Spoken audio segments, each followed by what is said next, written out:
Kajian ilmiah.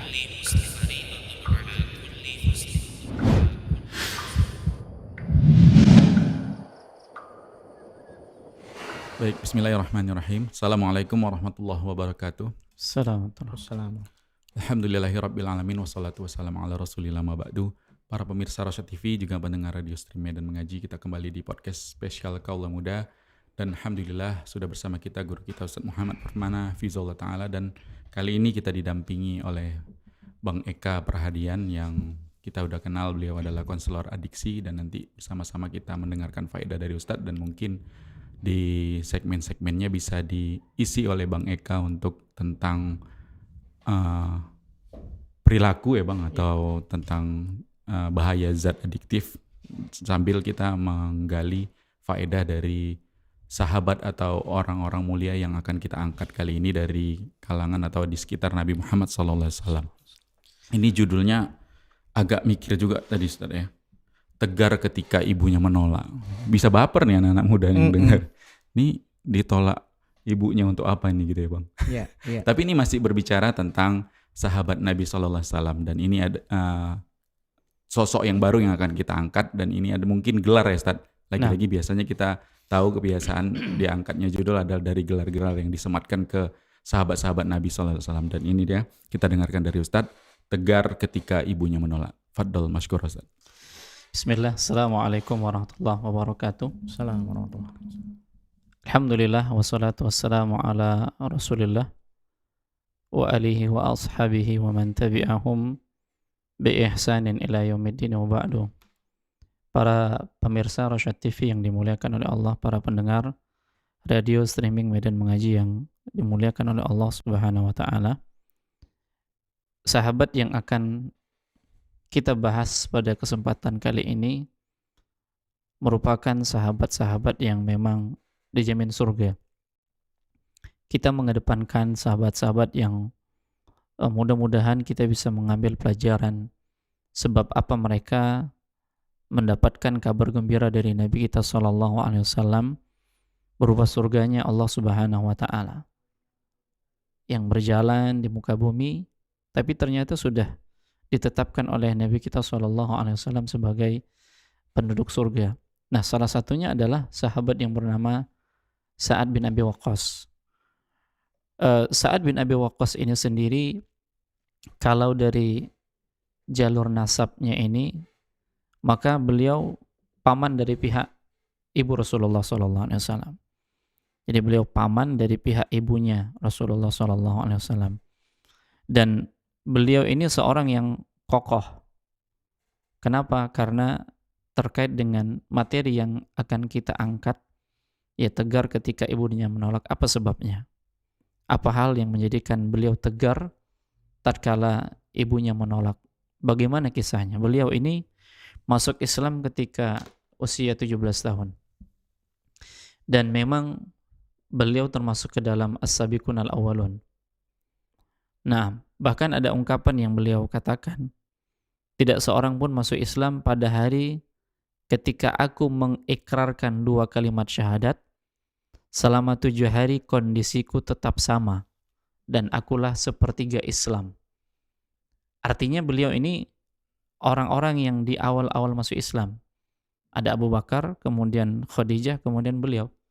Ya, di antara yang pertama-tama masuk Islam, seperti itu dia. Nah, tentunya beliau ini keislamannya tidak mulus-mulus saja.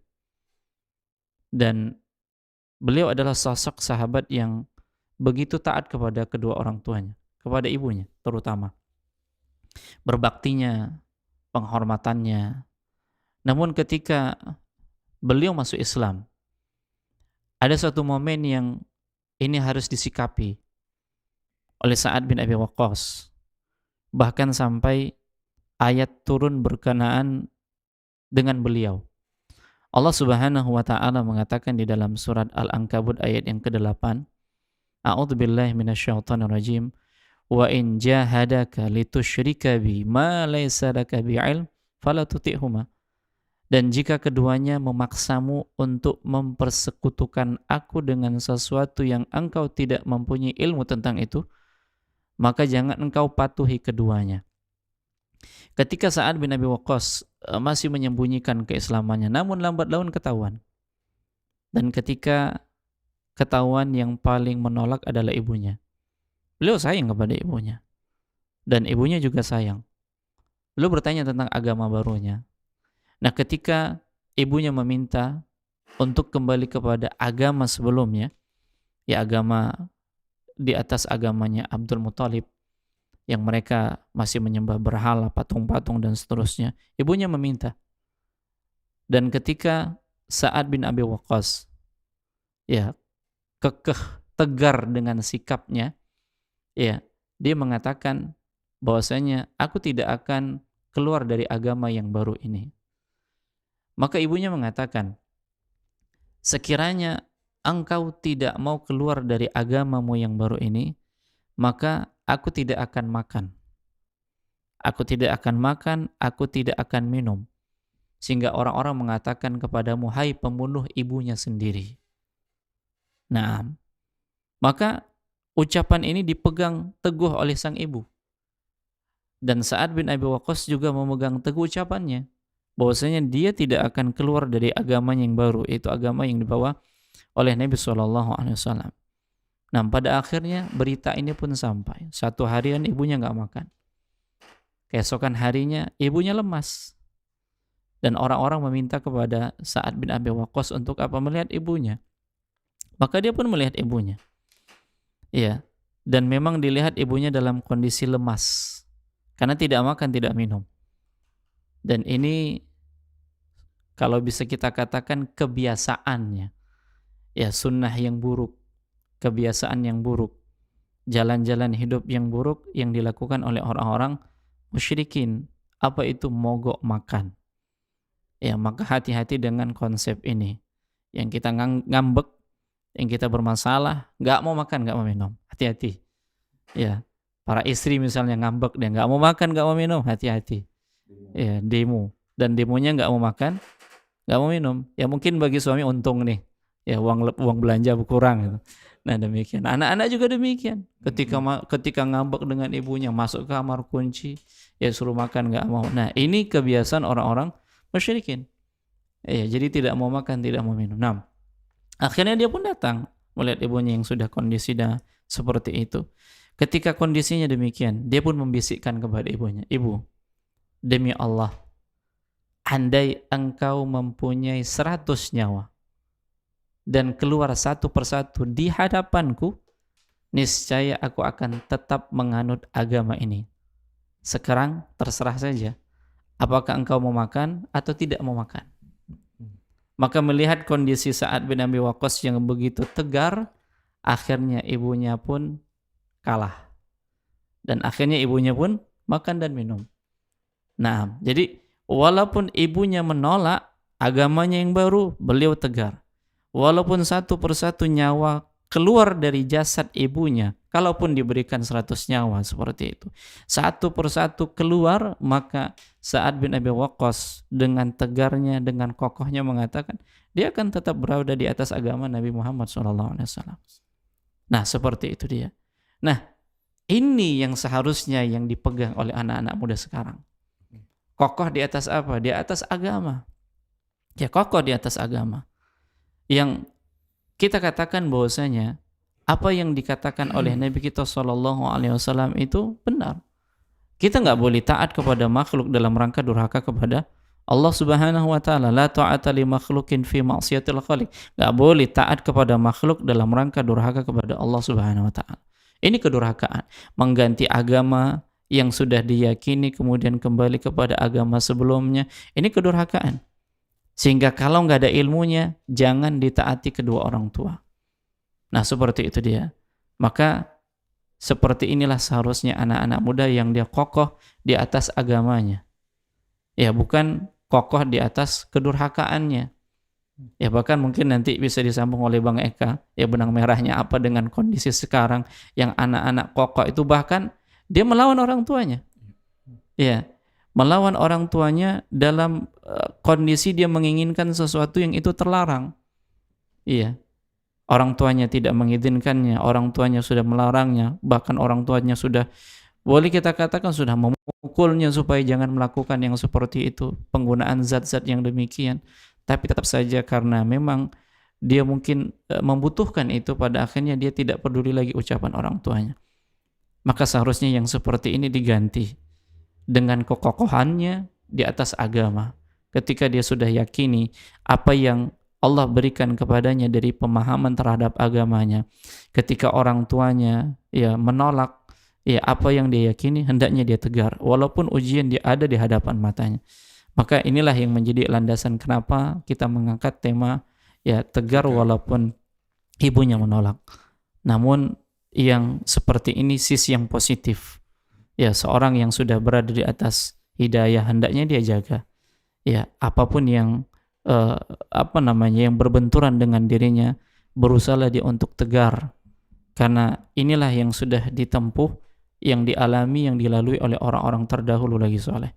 Nah, mungkin ini sebagai pembuka. Allah alam. Baik, Masya Allah, jazakumullah khairan. Jadi Bang, tegar ketika ibunya menolak ini adalah termasuk perubahan perilaku tadi ya Bang. Baik. Kalau kita cerita ke fenomena sekarang, kita lihat anak-anak muda, sebagian lah kita bilang ya Bang, mungkin yang belum atau yang belum mengenal agama Islam atau belum hijrah di istilah-istilah kita sekarang. Ini kan ada cerita tadi faktor keluarga atau tadi bentuknya yang mungkin ada perubahan perilaku terhadap, kita sebutkan tadi yang kita angkat sosoknya adalah Sa'ad bin Abi Waqqas radhiyallahu anhu. Ketika sudah mendengarkan apa itu tentang Islam, mendapatkan hidayah, tentu ada perubahan perilaku, makanya orang tuanya menolak gitu ya Ustaz. Ya. Nah, dan disitulah orang tuanya mengancam untuk supaya anaknya meninggalkan yang didapatkan yang baru itu. Padahal sesuatu yang didapat yang baru ini adalah kebaikan. Tapi kita cerita fenomena yang sekarang ini mungkin kebanyakan atau yang kita lihat fenomena, mungkin Bang Eka punya kuat data ya Ustaz. Ya. Kuat datanya gimana anak-anak muda kita sekarang ini, bahkan mungkin tadi kokohnya kata Ustaz, malah di hal-hal yang buruk gitu. Dan yang mereka dapatkan mungkin di luar juga. Sama seperti yang didapatkan oleh sahabat kita yang mulia tadi, sahabat Nabi yang mulia tadi radhiyallahu anhu, mendapatkan sesuatu di luar dari keluarganya, tapi sesuatu yang bagus gitu kan. Nah ini mungkin yang Bang Eka tahu gitu kan, gimana nih fenomenanya. Dan faktor dari keluarga tadi seperti apa gitu. Apakah mungkin boleh nih nanti orang tuanya mengancam untuk supaya anaknya jangan kokoh di yang keburukan tadi, udah mama bisa mati berdiri nih kalau nengok kayak gini terus bisa kayak gitu. ini kan ada ancaman juga ya Ustaz. Nah ini seperti ini gimana Bang Eka? Silakan. Alhamdulillah, bismillah. Assalamualaikum warahmatullahi wabarakatuh. Salam. Alhamdulillah, salatu wassalamu ala rasulillah amma ba'd. Jadi pertama yang tadi Ustadz jelaskan, ada satu hal yang di fenomena anak muda sekarang jauh berbeda dengan zamannya sahabat yang tadi diceritakan gitu, bahwa pondasi pengetahuan agamanya memang kuat di situ. Nah, remaja hari ini pengetahuan agama itu kalau bahasa kita bilangnya, kalau dibilang nggak ada sama sekali, nggak ada yang memang memiliki seperti itu, tapi kalah dengan pengetahuan yang lain. Karena kalau kita lihat misalnya di kurikulum sekolah saja gitu, kalau dia bukan basisnya sekolah agama Islam, itu konten keagamaan kan seminggu hanya sekali. Udah 2 jam pelajaran itu, dan itu cuma 90 menit gitu. Ya. Dan itu kan kalau kita bandingkan dengan cerita sahabat tadi, Ana rasa jomplang gitu. Dan itu yang memang kondisi yang hari ini menambah kerentanan bahasanya pada para remaja ini untuk memiliki keyakinan yang kokoh seperti sahabat yang tadi diceritakan oleh Ustadz gitu. Nah, kemudian kerentanan anak-anak muda ini juga didukung lah dalam tanda kutip, diperparah dengan faktor yang lain, di mana keluarga salah satunya menjadi faktor yang sangat memiliki dampak yang begitu besar, karena juga faktanya banyak keluarga-keluarga hari ini tidak memiliki pengetahuan agama yang kuat. Jadi informasi itu sudahlah di sekolah terbatas, di rumah tidak tersedia. Dan kalaupun ada, ya dapat dari teknologi gitu ya, dari internet atau dengar dari teman-temannya, hingga itu pun yang viral. Okay. Kalau enggak ya enggak gitu ya. Dan kalau kita lihat karakteristik Gen Z ini kan memang dia cenderung dengan banyak mengeksplor sesuatu gitu, tapi mengeksplornya itu hanya untuk memuaskan hasrat atau nafsu rasa ingin tahunya saja. Dan kalau kita berbicara itu ya tentunya ada dua hal, yang baik ataupun yang tidak baik gitu. Tapi bukan pada aspek keagamaannya, tapi lebih pada rasa keingintahuannya terhadap apa sih yang sedang terjadi hari ini. Nah, jadi diperparah anak muda hari ini itu tidak punya aset 3 hal nih kalau Ana bilang dalam konteks ketahanan remaja itu. Ada namanya regulasi diri. Nah, kalau tadi kita dengar dari cerita Ustadz itu, begitu ibunya bilang, Mama gak akan makan kalau kamu tidak meninggalkan ajaran barumu ini, ya sudah gitu kan. Si anak punya regulasi diri karena dia sudah merasa tahu pengetahuan itu memiliki sifat asertif namanya. Yang kedua itu ya, dari regulasi diri ke asertif. Apa itu asertif? Dia bisa mengatakan yang baik, baik, yang tidak baik, tidak baik. Nggak di tengah-tengah gitu. Nah, anak-anak hari ini mau ngomong tak baik, nengok dulu. Awak nanti kalau ngelawan ini nggak dikawanin lagi. Takut dia. Padahal sih kawan sepantaran. Padahal kawan sepantaran. Padahal di sisi lain memang dia punya informasi yang betulnya gitu. Tapi karena khawatir, nanti kalau Ana bilang ke Bang Husnul kayak gini, nggak mau dia berkawan. Akhirnya ya udahlah diikutin gitu. Nah itu kemampuan asertif itu di anak-anak hari ini itu yang kurang. Sehingga pada saat dia ingin mau menolak atau menjelaskan sesuatu yang menjadi pengetahuan, sekalipun betul gitu pengetahuannya, keberanian untuk bicara enggak itu tuh oyong dia. Karena ada tekanan, oh nanti kalau enggak gini enggak ngikutin mainstream gitu. Kalau karena enggak ngikutin skena lah istilahnya kan hari ini tuh dijauhi dia. Nah sehingga pada saat kalau dia punya kemampuan regulasi diri, tekanan-tekanan dari sebayanya itu bisa dia tanganin gitu. Kalau kita ambil contoh yang tadi dari kisah sahabat, tekanannya dari orang tua. Lebih deras lagi. Lebih deras lagi. Tapi bagaimana kemampuan asertif sahabat ini? Enggak mak, mau mama punya nyawa 100 pun awak gini aja. Karena ini yang diyakini benar hari ini. Nah ketegasan itu kan kalau Ana lihat, itu karena sudah ajaknya ilmu pengetahuan tentang agama khususnya. Nah anak-anak muda hari ini, walau alam maksudnya pengetahuan agamanya apakah sekuat itu apa enggak, jangankan yang belum ngaji lah gitu ya istilah. Yang sudah ngaji pun kadang-kadang kalau udah terus ditoel-toel sama temennya terikut juga nya di beberapa ini gitu. Nah jadi itu yang kemampuan regulasi diri ini menjadi penting dan kemampuan asertif itu juga menjadi penting untuk dimiliki supaya pada saat kita sudah memiliki pengetahuan yang kuat terhadap pengetahuan agama ini, anak-anak bisa bilang oh enggak, ini hammer nggak boleh. Ini main game, pinjol, online dan segala macem, nggak ikutan lah. Mau kalian bilang awak pengecut lah apa, dia tegas gitu karena kemampuan asertif itu. Nah sayangnya di anak-anak sekarang itu memang dia belum siap dari sisi pengetahuan, memang juga belum ajak. Dari tekanan-tekanan sebaya itu juga akan sulit dia menerima, dan ditambah kemampuan meregulasi diri dari stresnya itu akhirnya nggak tahan, diasingkan.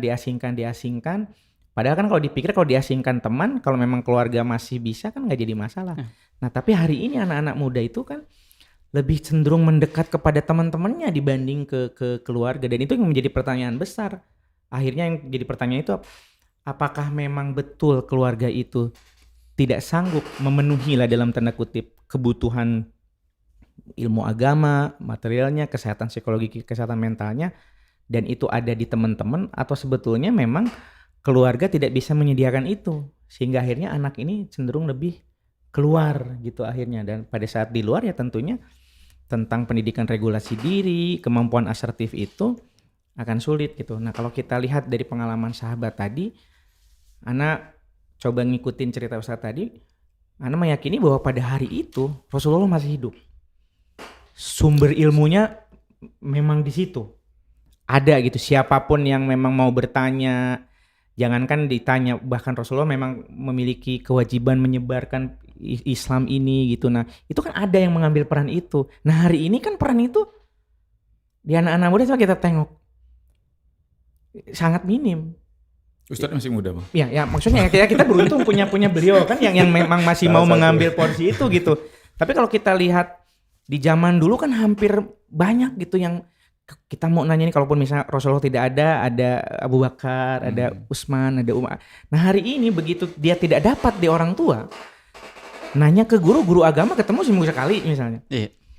nanya ke teman-temannya pun aduh udahlah ngomongin yang lain aja, berat kali pertanyaannya kan gitu tuh. Oke. Akhirnya jadi tidak memiliki keteguhan itu. Nah pada saat keteguhannya tidak ada, ya boro-boro asertif lah yang muncul, dia malah memang begini ya harusnya. Jadi dia ragu-ragu akhirnya.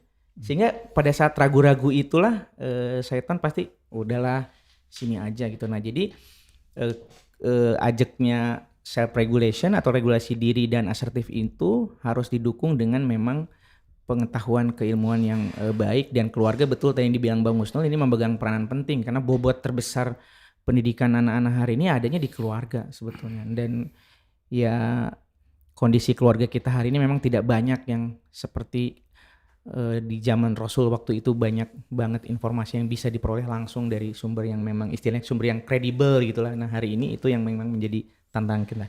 Wallahu a'lam bishawab. Baik, Masya Allah. Ustaz, terkait tadi Ustaz, kalau misalnya nadanya yang bentuknya mungkin mirip tadi Ustaz, ancaman gitu kan dari orang tua. Nggak mogok makan, nggak mogok minum, tapi yang tadi ya, maksudnya dia mengingatkan, kalian jangan macam-macam di luar. Ingat nanti kalau misalnya kenapa-kenapa dengar kabar keburukan tentang kalian di luar sana, mama bisa mati berdiri nih, gitu-gitu, ini dibolehkan Ustaz? Seperti ini Ustaz? Ya, ini kan sama seperti ucapan Nabi kita SAW. Illam tastai fasna' masyita. Kalau engkau tidak punya malu lagi, berbuat sekehendakmu. Jadi di sana sebenarnya ada ancaman nih. Kalau ternyata di hadapannya itu sesuatu yang buruk, lalu sudah hilang rasa malu, ya sudah, berbuat sekehendakmu. Terkadang kan orang tua ngomong seperti itu. Ya udah, kalau kalian sudah nggak menganggap kami orang tua lagi, buatlah, terserahlah. Nah artinya apa? Yang dilakukan oleh si anak ini sesuatu yang tercela. Yang kalau seandainya dilihat oleh orang banyak, itu anak siapa? Ya, kembalinya kepada siapa? Kepada orang tua. Kalau dia lagi pakai pakaian seragam, itu sekolah di mana? Kan seperti itu. Kembali laginya kemana? Ke lembaganya kan demikian. Jadi di mana dia belajar? Siapa orang tuanya? Jadi kalau ada ancaman seperti itu dari orang tua, ketika sudah nasihat tidak lagi diindahkan, maka sama seperti keluar hadis ini. Kalau tidak punya rasa malu lagi, sudah buat sekehendak. Nah demikian. Jadi bolehkah ucapan ini keluar? Ya, sebenarnya kan ini bentuknya ancaman supaya jangan dilakukan. Ya, ancaman supaya jangan dilakukan. Terkadang ketika si anak ini sudah tidak lagi memikirkan ya akan dampak buruknya, dia lakukan juga. Akhirnya terjadi. Lalu yang menjadi malu siapa? Orang tuanya. Maka ini bentuknya apa? Ini bentuknya kedurhakaan. Ketika ucapan orang tua sudah lagi tidak diindahkan dan memang ternyata terbukti si anak melakukannya, orang tua sudah melarang, bahkan sampai bentuknya ancaman, ini kedurhakaan. Ini kedurhakaan. Beda kalau statusnya yang dilakukan oleh si anak ini kebaikan. Ini kebaikan seperti Sa'ad bin Abi Waqqas tadi, yang dia tidak boleh taat kepada orang tuanya. Nah, tapi kalau ternyata yang disampaikan oleh orang tuanya ini benar dan di sana ada ancaman, maka wajib bagi si anak itu untuk mentaati orang tuanya. Supaya apa? Supaya jangan buat malu orang tuanya. Supaya jangan buat orang tuanya itu bahasanya tadi mati berdiri, walaupun kan ada sebab kan seperti itu, bukan karena ini. Ya, tapi kan banyak faktor. Nah, sampai pada akhirnya mungkin dia melakukan orang tuanya stres. Kemudian dengan stresnya yang dia nggak sanggup, Allah takdirkan dia meninggal dunia. Ini sebab anak juga kan demikian. Nah, jadi sampai sebegitunya puncak sebenarnya kemarahan. Puncak kemarahan orang tua tatkala nasihat sudah tidak lagi diindahkan. Jadi sebenarnya nggak ada masalah sih ungkapan seperti itu. Ya bentuknya ancaman. Ya tapi anak sekarang kalau mungkin di zaman-zaman kita seperti itu, yang kita mengerti, ini ancaman nih. Ya ketika kita masih SMP, SMA gitu kan, ini ancaman nih. Udah kita luluh, kita nggak lakukan. Karena yang kita lakukan itu memang salah. Ya kita sadar. Daripada nanti kita buat malu orang tua, ya sudah. Nah tapi hari ini cobalah diancam.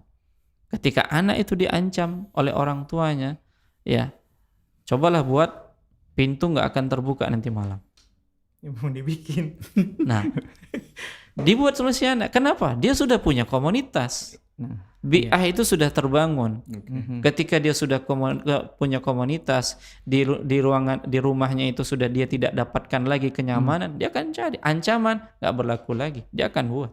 Mhm. Makanya kembali lagi tadi, kenapa sampai seperti itu ancaman keluar dari orang tua, bahkan sampai mengusir dan dia yakin bahwasanya dia akan keluar juga kalau diusir karena memang udah nggak mendapatkan kenyamanan lagi di rumah. Artinya ketidakpedulian orang tua terhadap kegiatan anak, pendidikan anak ini sebenarnya juga faktor pemicu sehingga anak itu keluar dari ya kendali orang tuanya. Nah, ala kulli hal sebenarnya yang paling tepat adalah di sini hendaknya orang tua senantiasa bersabar. Karena apa? Karena kita hanya mendapatkan titipan dari Allah. Hatinya juga di tangan Allah Subhanahu wa taala. Namun mereka memiliki hati yang itu kembali kepada Allah Subhanahu wa taala. Tentunya kita harus punya ikhtiar. Biarlah mereka kan nanti dapat hidayah. Biarlah nanti ketika sudah besar dapat hidayah. Kita nggak ada usaha untuk menjaga fitrahnya, menjaga hidayahnya itu. Maka ini juga salah. Ya, ketika kita tidak ada usaha untuk menjaga sesuatu yang sudah ada pada diri mereka, sebagaimana Nabi katakan kullu mauludin yuladu alal fitrah, setiap anak itu terlahir dalam kondisi fitrah. Ini kita nggak jaga. Lalu kita katakan sudahlah nanti kan Allah yang kasih hidayah. Ini salah. Maka peran kita harus ada. Ya, kita orang tua diberikan amanah oleh Allah Subhanahu wa taala. Artinya ketika pasangan suami istri dikaruniai anak itu amanah. Dia harus jaga. Ya, dan amanah itu bakal dimintai pertanggungjawaban oleh Allah Subhanahu wa taala. Nah, kemudian yang kedua adalah dia bersabar dalam mendidiknya. Ya, kewajibannya adalah bersabar mendidik. Kalaupun gagal dan dia sudah berusaha, dia sudah ada ikhtiar, dia sudah berdoa, kalaupun dia gagal di dalam membimbing anaknya, Allah Subhanahu wa taala juga belum memberikan hidayah kepadanya, maka jangan sedih. Kenapa? Karena ada orang yang lebih baik dari kita yang juga Allah belum berikan kesempurnaan dalam dakwahnya. Siapa? Nabi Nuh alaihissalam. Ya, ini nabi nih. Abinya itu nabi. Ya, kita hanya abi biasa saja kan seperti itu. Ini anak nabi yang Nabi Nuh sudah berusaha berjibaku untuk mengajak anaknya. Toh Allah belum memberikan hidayah. Kan seperti itu. Artinya ketika kita sudah berusaha, sudah berjibaku untuk mengajak anak kita, untuk memberikan pengajaran, nasihat sampai pada akhirnya belum juga diberikan oleh Allah Subhanahu wa taala hidayah, maka kita bersabar. Dan mungkin ini merupakan ujian bagi kita. Nah, walaupun terkadang ucapan seperti itu ucapan marah, supaya apa? Jangan dilakukan. Ya, mafhumnya itu orang tua mengatakan itu terlontar supaya jangan dilakukan.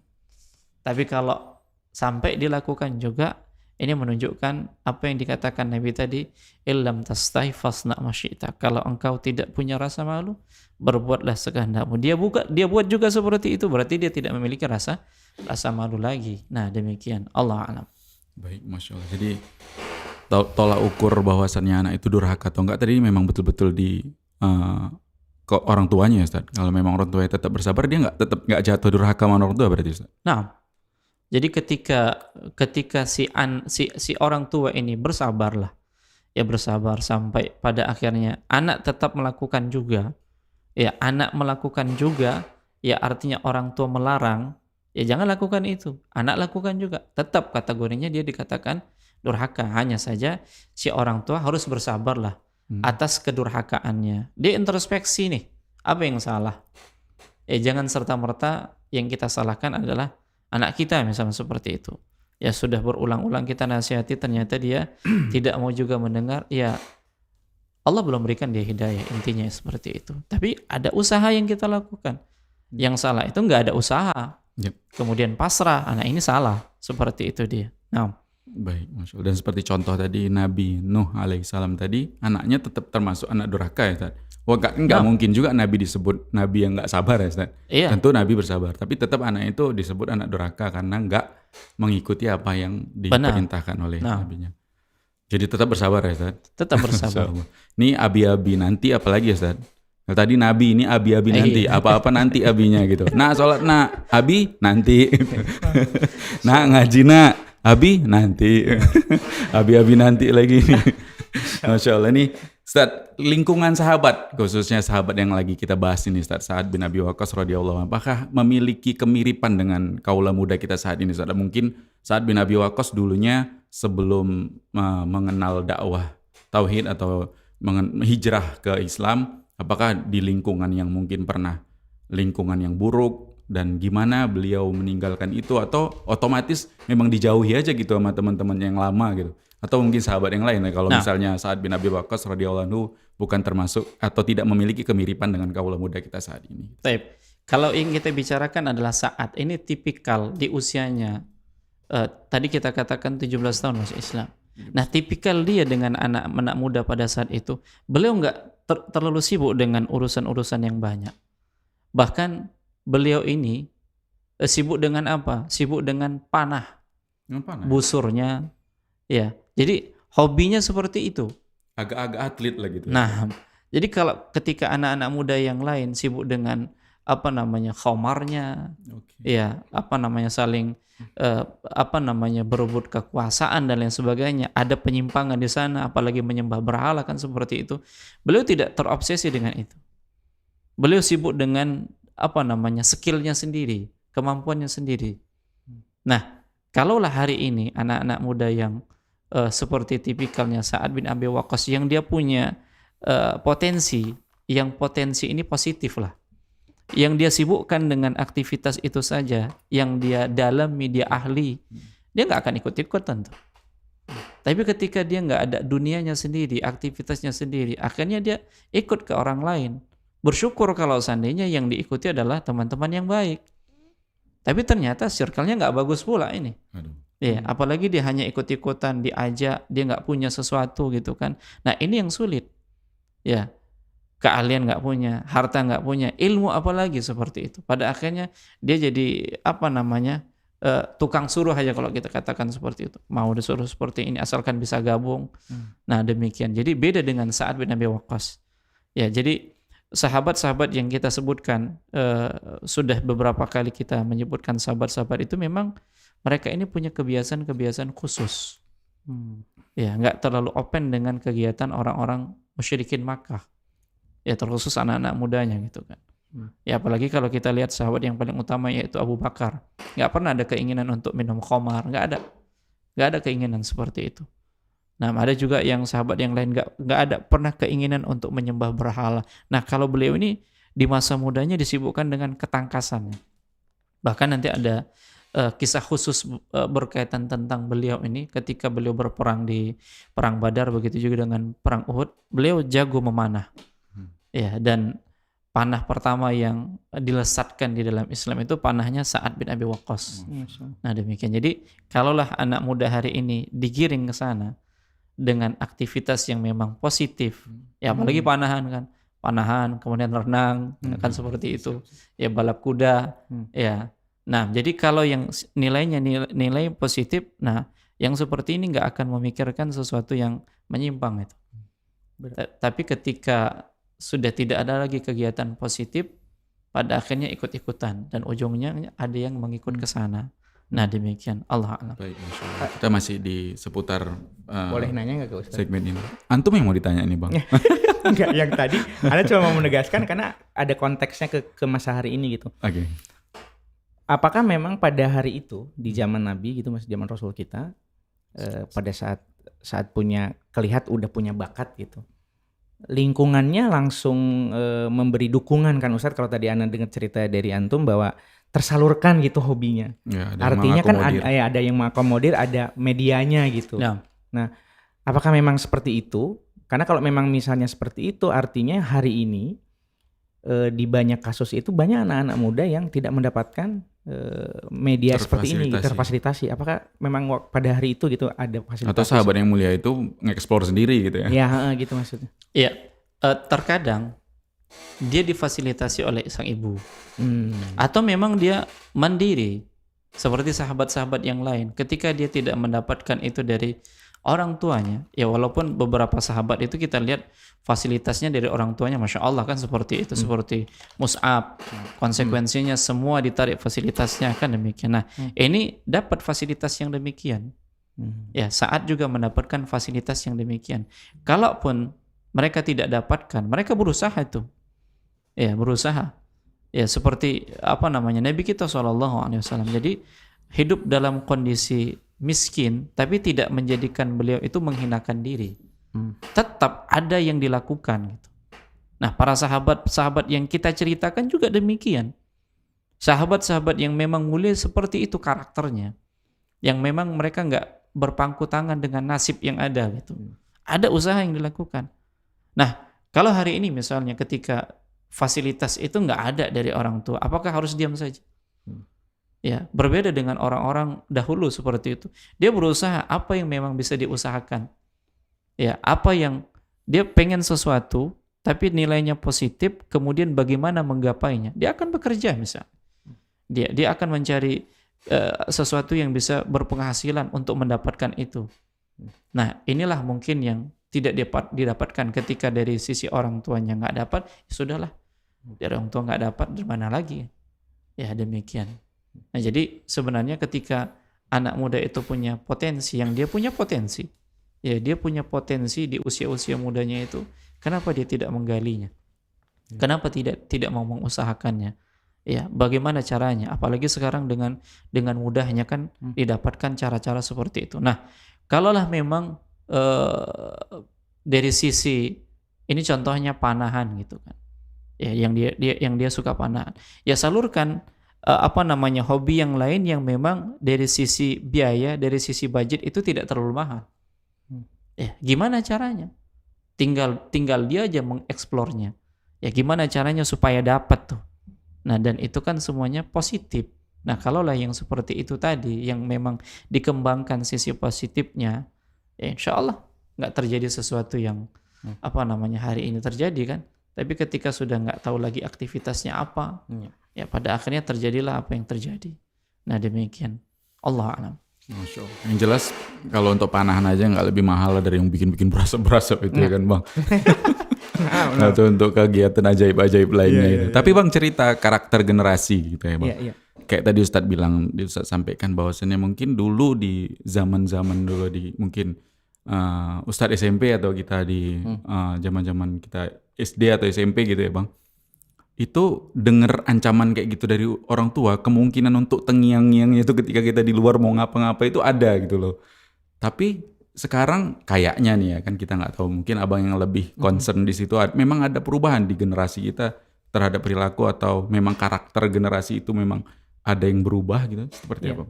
Ya, jadi kalau dilihat tadi kan kalau dalam sisi ilmu perilaku gitu apa yang dijelaskan Ustadz tadi kayak memberi hukuman atau punishment dan memberikan reward atau penghargaan gitu, bukan hadiah itu atau penghargaan. Nah, kalau di zaman kita dulu kan memang ditegakkan itu. Jadi firm, tegas dia, keluarga tuh, orang tua tuh. Nggak boleh A. Kalau kamu melakukan A, disabuk nanti betis. Memang betul, ditegaskan begitu kita melanggar, memang gesper tuh nyampe ke betis. Gitu. Atau misalnya orang tuanya menegaskan, kalau kamu tidak maghrib itu tidak ada di rumah, tidak pergi ke masjid, ayah akan begini gitu. Terus tiba-tiba dicoba gitu zaman dulu. Memang terjadi hukumannya itu. Nah, hari ini kalau kata orang mana ngemop. Di mop pas begitu dibikin tidak ditegakkan.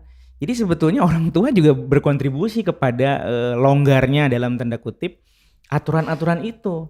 Jadi tidak tegas, padahal sebetulnya kalau misalnya prinsip dasar kita berkomunikasi dengan orang tua terhadap anak-anak remaja ini harus 3 hal nih. Ada firm atau tegas, kemudian ada friendly, bersahabat, dan harus fair, harus adil dia. Nah, kayak tadi antum bilang, sholat nak, abi kapan? Nanti gitu. Berarti kan gak adil tuh. Kita nyuruh sama anak tapi kita gak melakukan apa yang kita minta gitu. Gak fair itu. Kalau dulu gak ada seperti itu. Nah, kalau dulu kan enggak. Kita nggak berani nanya. Nggak berani nanya dulu, nggak kalau dulu nggak asertif ya kan gitu. Nggak ada abi nanti karena anaknya nggak berani nanya. Nggak berani nanya karena hukumnya jelas tuh clear dari situ. Jadi doktrinnya itu memang ketakutan yang diinikan gitu. Tapi kalau kita ngikutin apa yang memang diberikan arahannya, memang tidak ada hukuman yang terjadi tapi penghargaan gitu. Minta apa begitu kita ya orang tua nyuruh, ya boleh Abi kasih tapi kamu harus ini gitu zaman dulu. Begitu diikutkan apa yang diminta itu memang hadir penghargaannya. Jadi firm dia. Kalau hari ini kan kadang enggak. Pokoknya nanti sore diajak jalan-jalan ya kalau kamu nanti tidur siang. Waduh, ada janji juga. Begitu udah tidur siang, sore-sore orang tuanya cabut. Ya itu kan udah anak akhirnya jadi tapi tadi dibilangnya mau kesini. Itu kok enggak. Jadi akhirnya enggak tegas dia, dan itu yang terjadi. Nah, anak-anak hari ini yang seperti Ustadz tadi bilang ada kelompok-kelompoknya, apa-apa yang tidak dia dapat di orang tua itu dia bisa dapat di komunitasnya. Dan ini kan yang jadi bahaya akhirnya, tersubstitusi. Apa yang dia tidak dapat di rumah itu bisa dia dapat di luar rumah, dan pada saat itu didapat kebutuhannya memang menjawab apa yang menjadi kebutuhannya selama ini di rumah tidak dia dapat, disitulah dia mendapatkan ketenangan dan kenyamanannya. Nah kemudian orang-orang tua ini juga dalam berkomunikasi atau berperilaku dengan anak-anak remaja hari ini tuh pertama mau nggak mau kita memang harus jadi role model dia. Dan role model anak-anak muda hari ini itu tidak didapat atau lebih banyak didapat itu justru dari sosok-sosok di luar keluarga. Nah ini yang jadi akhirnya pada saat begitu ditanya misalnya bagaimana dengan keluarga, nggak ada, saya tidak ada idola sedikit pun di keluarga, malah pening gitu kalau ditanya, malah awak kalau di rumah ditanya malah pusing-pusing. Kan begitu kita dengar gitu rasanya oke, yang tadi Ustadz bilang tuh akhirnya bahwa sebetulnya anak-anak kita kan terlahir dalam keadaan yang fitrah gitu. Dan belok atau lurusnya anak-anak ini tergantung orang tua. Nah hari ini role model anak-anak remaja itu tidak pada orang-orang tuanya. Lebih banyak mengidolakannya pemain-pemain bola misalnya. Atau tokoh-tokoh yang lain gitu. Penyanyi gitu. Dan akhirnya kan jadi membelok semua. Jadi pada saat orang tua ngelihat, sampai ada yang bilang gitu, pernah anak nanganin klien, perasaan saya Pak Eka ngasih makan tuh dari rezeki yang halal katanya. Tapi kok kenapa ya anak saya bisa seperti ini? Terus anak tanya, bapak sama ibu kalau misalnya ngomong A sama anak, misalnya nyuruh sholat gitu, bapak ibu melakukan hal yang sama nggak? Ya melakukan tapi nggak hari itu juga gitu. Nanti yang tadi antum bilang itu. Oh ya sekarang gini aja, kalau kita misalnya disuruh sesuatu hal, kemudian kita tidak melakukan itu, gimana orang yang disuruh itu? Pasti kan apanya ini? Nyuruh tapi kayaknya nggak bernilai. Ya gitu. kayaknya nggak ada. Nah, ini sama kayak di panti rehabilitasi itu kan gitu. Pada saat misalnya kita menegakkan di rehab tidak boleh merokok misalnya. Nah terus tiba-tiba ada staf yang merokok. Kan jadi kontradiktif. Aturan dibikin itu tadi yang tidak firm itu, tidak tegas. Aturan dibikin kok malah dianya pula yang merokok. Nah ini yang akhirnya nilai-nilai itu tidak didapat di banyak anak muda hari ini, sehingga itu yang menjadi persoalan. Nah kemudian tadi misalnya kalau kita berbicara karakter ataupun minat dan bakat si anak-anak ini, pada saat kita melihat ada sesuatu potensi, sebaik-baiknya orang tua adalah mencoba mendengarkan dulu anak-anak ini maunya macam mana gitu, seperti apa dia. Nah problemnya hari ini anak-anak muda ini begitu ditanya apa cita-citanya nak, entah, belum ngerti.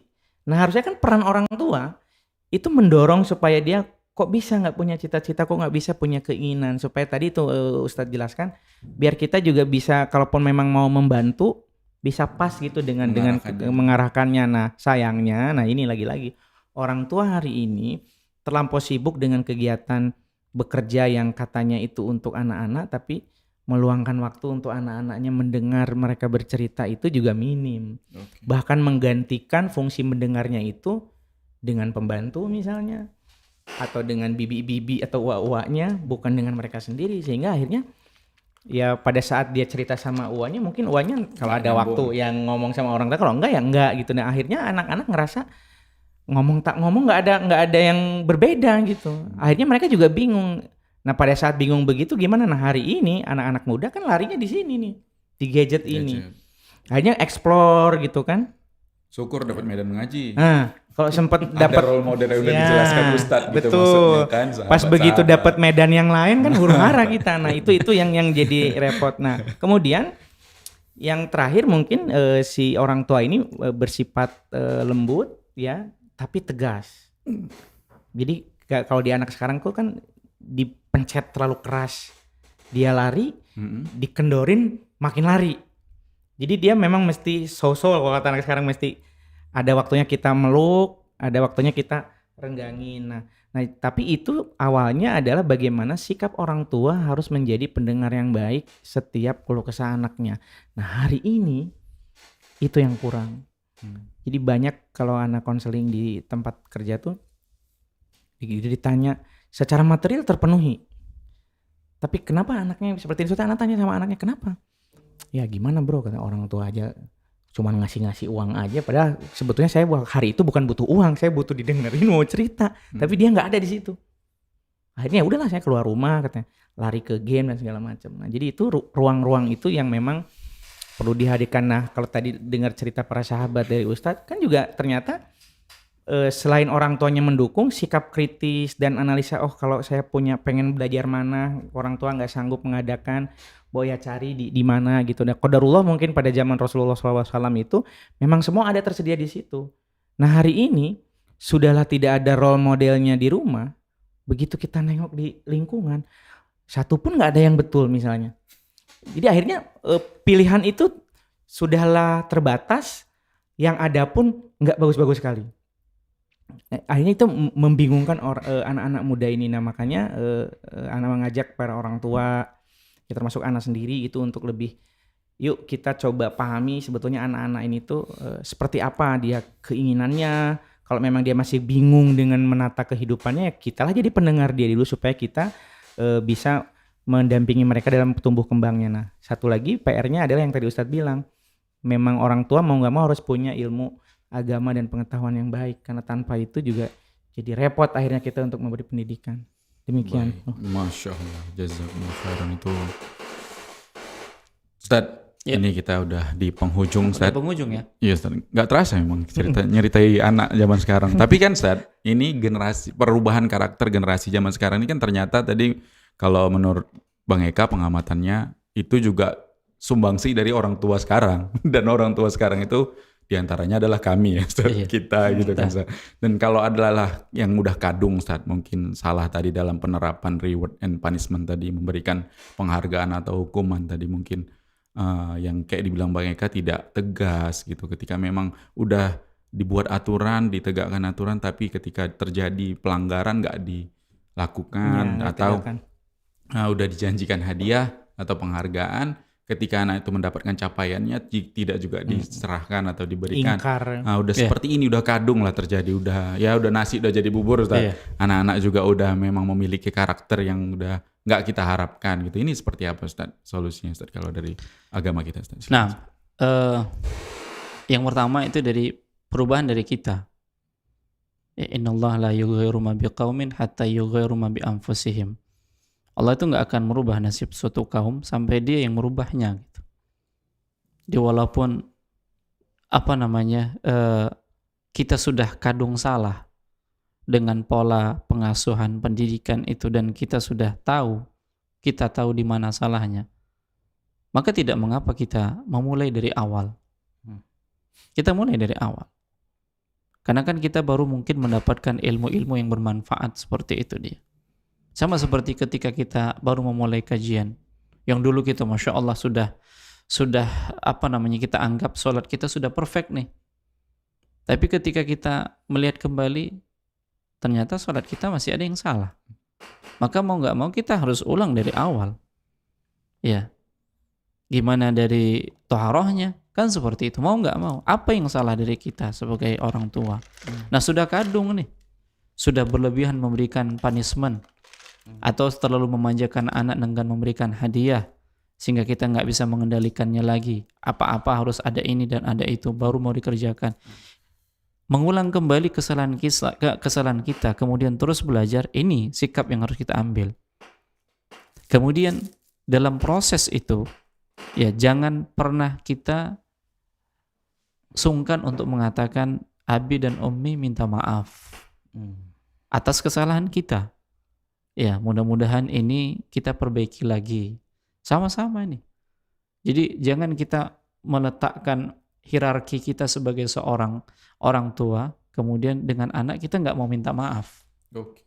Kan seperti itu. Terkadang kan orang tua ya Iya. menjaga image dirinya. Ya aku kan orang tua. Kan seperti itu. Nah itu kan jadi pelajaran bagi anak. Oh, abiku, umiku aja masih mau minta maaf atas kesalahan dia. Apalagi kita kan seperti itu. Nah, jadi kita ulang lagi, kemudian kita menyampaikan mohon maaf kita kepada anak-anak kita. Kemudian kita sama-sama belajar. Kita dan anak-anak kita berusaha untuk memulai dari awal lagi. Nah, nggak ada yang kata-kata terlambat itu nggak ada kalau seandainya kita pengen berubah. Nah demikian, kan kita nggak mau terusnya seperti itu. Nah kalaulah ternyata modelnya seperti ini yang kita ajarkan kepada anak kita dan anaknya tahu itu pembelajaran dari kita, dia akan menularkan hal yang sama kepada anaknya. Jadi mata rantainya itu terus berlanjut. Kapan memutuskannya? Kita sudah mendapatkan itu dari orang tua kita dulu misalnya. Yang kita pada saat melanggar perintahnya sementara orang tua kita masih melakukan, kita nggak banyak tanya. Karena rasa takutnya kita kepada orang tua. Hari ini kan berbeda. Nah, jadi pola-pola seperti itu ketika kita sudah mulai belajar, ya Allah memberikan kita petunjuk, hidayah, ilmu, kita mau memperbaikinya. Dan mengatakan kata-kata maaf, ini bukan suatu kesalahan. Ya, ini bukan suatu kesalahan. Kemudian yang terakhir adalah perbanyak berdoa kepada Allah. Karena Allah yang melembutkan hati kita, Allah yang melembutkan hati anak-anak kita, Allah yang memberikan petunjuk untuk kita dan petunjuk untuk anak-anak kita. Nah demikian. Dan jangan pernah kita tinggalkan Allah Subhanahu wa Ta'ala. Ya, jangan kita tidak melibatkan Allah dalam pendidikan anak. Karena orang yang berpegang pada dirinya sendiri dengan segala konsep yang dia punya itu pasti gagal. Dan dia bakal kecewa dengan segala teori. Karena teori yang paling utama adalah berdoa kepada Allah. Ketika Allah mudahkan, terjadi semuanya. Iya, bukan perkara yang sulit bagi Allah Subhanahu wa Ta'ala. Maka ya, dengan cara apa? Kita berdoa kepada Allah. Lalu gimana supaya doa-doa kita itu dikabulkan oleh Allah? Tidak lain adalah memperbaiki muamalah kita dengan Allah. Ya, perbaiki muamalah kita dengan Allah. Ya, insya Allah dengan begitu doa-doa yang kita panjatkan kepada Allah Subhanahu wa Ta'ala ini bakal dikabulkan oleh Allah Subhanahu wa Ta'ala. Kalaupun toh pada akhirnya ini si anak enggak berubah juga ketika kita masih hidup, mudah-mudahan ketika kita sudah ditanam, sudah meninggal dunia, ternyata Allah berikan hidayah kepadanya. Ya, sehingga enggak ada kata-kata terlambat. Ya, ketika kita masih hidup, atau ketika kita sudah meninggal dunia, atau ketika si anak itu sudah punya anak lagi. Karena hidayah itu di tangan Allah.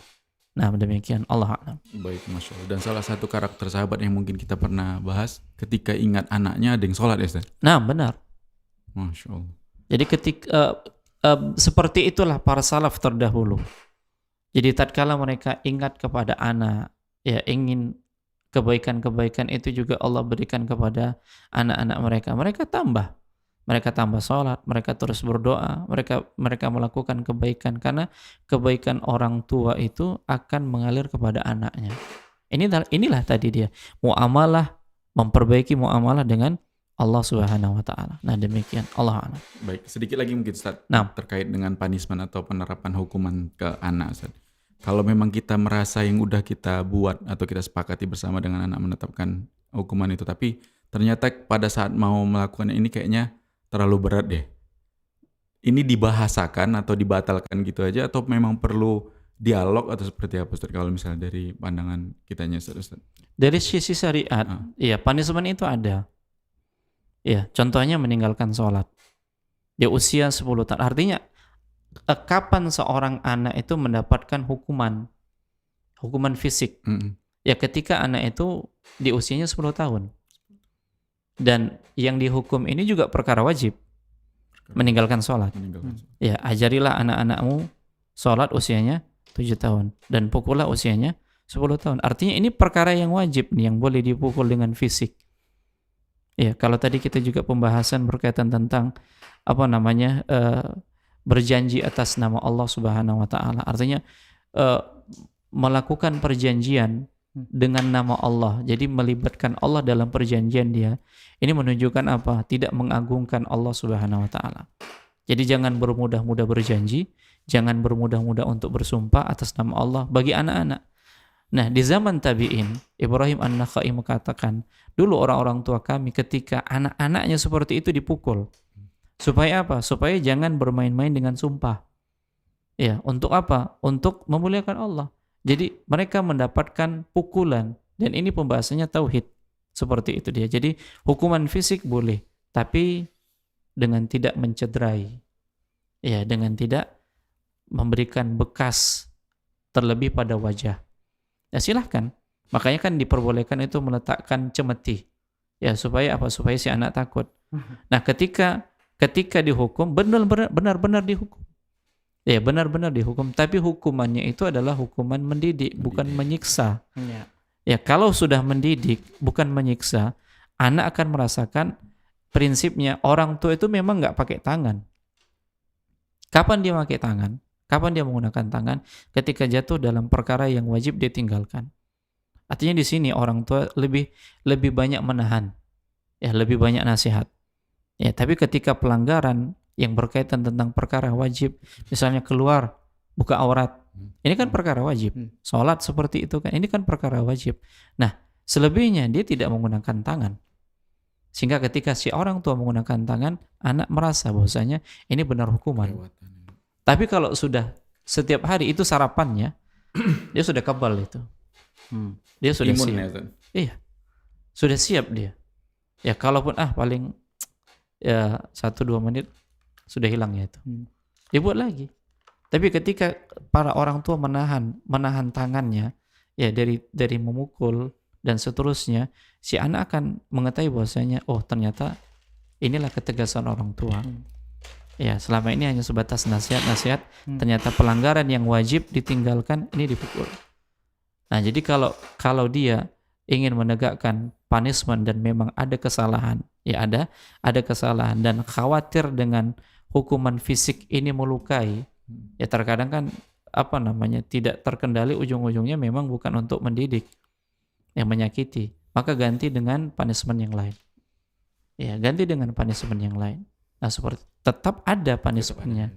Ya, apakah misalnya yang selama ini dia diberikan uang jajan misalnya, ya selama 3 hari, selama sepekan, stop dulu. Nah, ini kan punishment. Ya, ini punishment. Jadi bisa dalam bentuk fisik atau bisa dalam bentuk perhatian yang lain. Nah, demikian. Allah a'lam. Baik, Masya Allah. Jazakumullah khairan Ustaz atas penjelasan bimbingan menarannya, dan para pemirsa Rosyad TV juga pendengar radio streaming dan mengaji, mungkin kita sudah cukupkan pertemuan kita di segmen sahabat yang mulia Sa'ad bin Abi Waqqas radhiyallahu anhu kali ini.